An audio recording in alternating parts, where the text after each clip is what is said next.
मैं सच बताऊँ ना तो 5-6 दिन हो गए हमने इसकी आवाज़ नहीं सुनी है। पूरे दिन घर में चहकता रहता था, पूरे दिन। गाइस ये कोई ब्लॉग या वीडियो होने वाला नहीं है, ये सिर्फ मैं आप लोगों को अपडेट दे रही हूँ कि मेरे ब्लॉग्स नहीं आ रहे थे और आगे भी मैं कंटिन्यू नहीं कर पाऊँगी क्योंकि मेरे बेटे की तबीयत ख़राब है और जब तक उसकी तबीयत पूरी तरह से आराम नहीं मिल जाता उसमें तब तक मेरा कोई वीडियो वगैरह नहीं आएगा और मेरा मन भी नहीं करता। सच बताऊँ ना तो मुझे बस ये लगता है कि मेरे बच्चे सही हो जाएँ, बस मेरा बेटा अच्छे से हो जाए, जैसा ये पहले था, चहकता रहता था, हमेशा बोलता रहता था, बस पहले की तरह ऐसा हो जाए। बस बाकी सारी चीज़ें बाद में, सब कुछ होता रहेगा। ये सबसे पहले मेरे लिए मेरे बच्चे हैं। इसकी तबीयत ख़राब हो गई थी, इसकी तबीयत ख़राब हुई थी गई 11 तारीख को हुई थी और 11 से इसको मैंने कंटिन्यू इसको डॉक्टर को दिखाया। जरा सी भी मैंने इसको ढील नहीं दी कि थोड़ा बहुत इसको सोचा हो कि चलो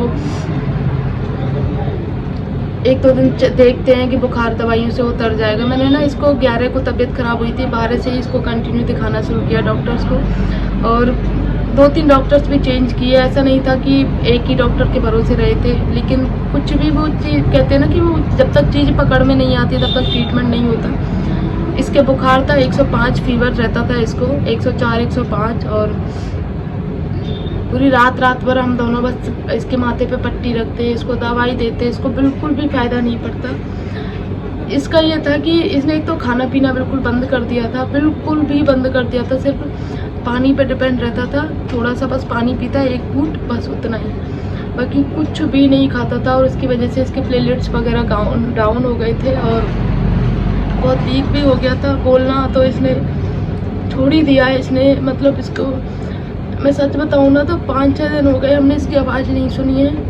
पूरे दिन घर में चहकता रहता था, पूरे दिन बोलता ही, मतलब सब दिन बोलता रहता था, मम्मा ये, मम्मा वो, मम्मा ये, मम्मा वो। सब दिन स्कूल जाता था तो अपनी स्कूल की बातें बताता रहता था सब दिन।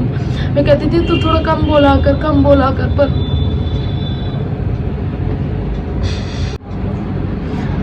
कहीं ना कहीं मेरी गलती रही कि मैंने शायद ध्यान नहीं दिया, क्योंकि बच्चे को ना प्यार करो, इतना करो कि बस उसको जिसमें उसकी सलामती रहे। ये कुरकुरे चिप्स वगैरह इन पे अगर मैं टाइम रहते सारी चीज़ों पे कंट्रोल कर लेती तो इतना ज़्यादा इसकी तबीयत ख़राब नहीं होती, क्योंकि इसी से स्किन इन्फेक्शन हो गया था और इन्फेक्शन थोड़ा ज़्यादा हो गया तो डॉक्टर्स ने अर्जेंट इसको हॉस्पिटल में एडमिट करवाया। रात को बोला था तो रात को तो एडमिट नहीं कराया हमने, सुबह कराया था इसको और जैसे डॉक्टर ने इसको चेक किया ना 105, तो डॉक्टर भी ऐसे शॉक रह गए एकदम से कि 105 बुखार, और इसको हमेशा यही रहता था, इसको कम ही नहीं हुआ बुखार। हम इसको दवाई वगैरह देते तो इसको 103 आ जाता, इसको कम नहीं होता बिल्कुल भी। तो इसको एडमिट करवाने के बाद में ये 4 दिन हॉस्पिटल में रहा, वहाँ भी ऐसे ही रहता था। तो फिर हमने सोचा कल इसको डिस्चार्ज कराया, फिर हमने सोचा कि चलो घर पे जाएगा, थोड़ा सा माहौल बदलेगा, थोड़ा सा बोलेगा, लेकिन अभी इसकी यही हालत है कि मतलब बुखार में तो इसको आराम है, तो खाने पीने में भी बिल्कुल ना के बराबर ये कह सकते हो। 1% का इसको ये है, बहुत ज़बरदस्ती करते हैं तब इसको लगता है कि उल्टी हो जाएंगी, क्योंकि खा नहीं रहा ना कुछ भी।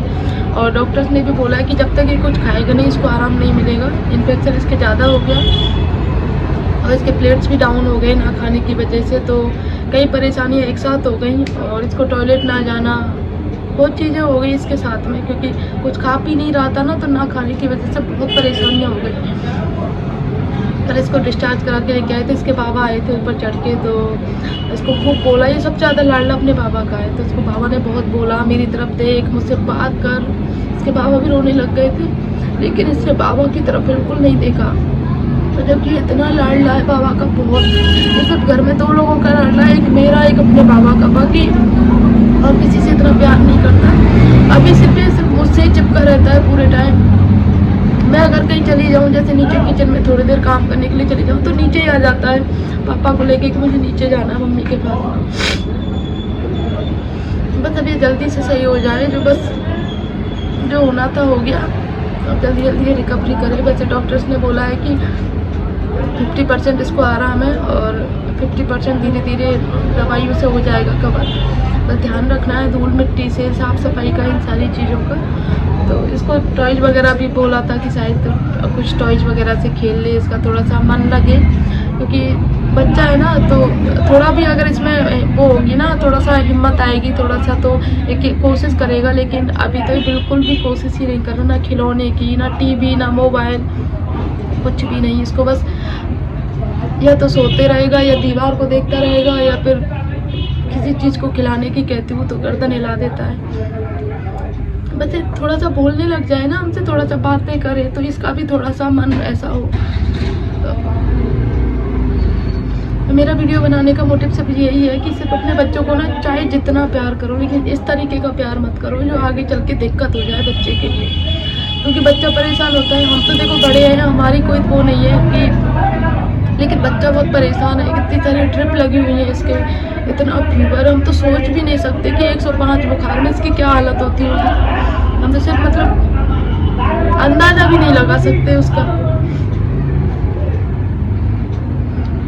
तभी ये सो रहा है, तो इसको पापा आएंगे, अभी इसको नेबुलाइजर करेंगे। तो क्योंकि दवाइयों का काम इसके पापा ने अपनी जिम्मेदारी पे लिया है कि सारी दवाइयाँ टाइम टू टाइम मैं ही दूंगा, क्योंकि मुझसे क्या है, ये बार बार ये कहता है, मना कर देता है। फिर मुझे थोड़ा सा इस पर दया आती है कि तो थोड़ा सा स्ट्रिक्ट होना भी ज़रूरी है। तो इसके पापा बोल रहे थे कि मैं इसको दवाइयाँ, जो भी खिलाना पिलाना जो भी है सब मैं करूँगा, तो बस इसको बना के दे दे, बाकी मैं दुकान से आके सारे काम करूँगा। तो अभी आएंगे थोड़ी देर में, फिर इसको कुछ खिलाएंगे पिलाएंगे थोड़ा बहुत, जैसे ये इतना तो हो कि उठे बैठे थोड़ा सा खुद से और सारी चीज़ें करे। क्योंकि बच्चा है ना, आपको पता है बच्चे जब होते हैं ना, कि अगर उनके अंदर थोड़ी सी भी हिम्मत ऐसे रहती है ना, थोड़ा बस की भी रहता है ना, तो वो बैठ के खेलने लग जाते हैं। लेकिन अभी इसके बिल्कुल है ही नहीं, तो ये खेलने का क्या है। देखो इतने सारे इसके टॉयज हैं, अभी लेके आए थे इसके पापा, भी सुबह गए थे, इसको एक कार लेके आए थे, JCB लेके आए थे, बाइक वगैरह। खेलता ही नहीं है किसी भी चीज़ से, लेकिन अभी खेलेगा, थोड़ा सा टाइम लगेगा। और हम कहते रहते हैं ना बच्चों के, बहुत ऊधम करता है, वह शैतानी करता है, तो इन्हीं चीज़ों के लिए तरस जाते हैं हम बाद में कि वो टाइम कब आएगा।